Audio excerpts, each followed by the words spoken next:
patienter aux billetteries avant le Grand Blanc. Plus de 3000 skieurs ont décidé hier de monter à Gourette. Près de 2 ans que tous attendaient cela. Avec le soleil et la neige tombés en abondance ces dernières semaines, la journée ne pouvait qu'être bonne. Il fait beau, les conditions sont bonnes, ça fait longtemps qu'on n'a pas skié, donc on s'est dit allez go. Ça a bien commencé déjà, il faut dire. Voilà, une belle journée, tous en famille. Voilà, on retrouve le ski qu'on avait oublié pendant 1 an. Et voilà, on va passer une belle journée, je pense. Ça faisait longtemps que vous attendiez ça, madame? Oui, depuis le mois de mars 2020. Et là, vous n'avez pas perdu le réflexe? Ah non, non.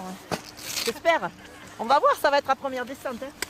C'est depuis le télésiège que l'on mesure l'enneigement.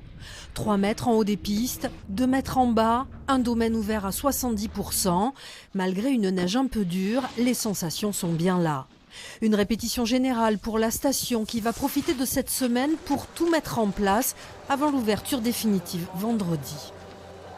Cette semaine, ils annoncent beau temps, donc on va pouvoir finaliser toute notre ouverture et peaufiner pour la semaine prochaine, pour les vacances, donc pour vendredi. Donc ouvrir les secteurs d'Anglas qui est en altitude assez élevée avec les risques d'avalanche qu'on a connus. Donc on n'a pas ouvert pour ce week-end, mais on va tout mettre en œuvre pour la semaine prochaine pour qu'il soit fin opérationnel. Il y a encore beaucoup de travail, de sécurisation et d'ouverture de préparation de pistes.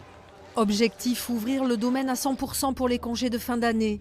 Gourette espère ainsi accueillir au mieux des vacanciers avides de glisse et désireux d'oublier un temps le Covid.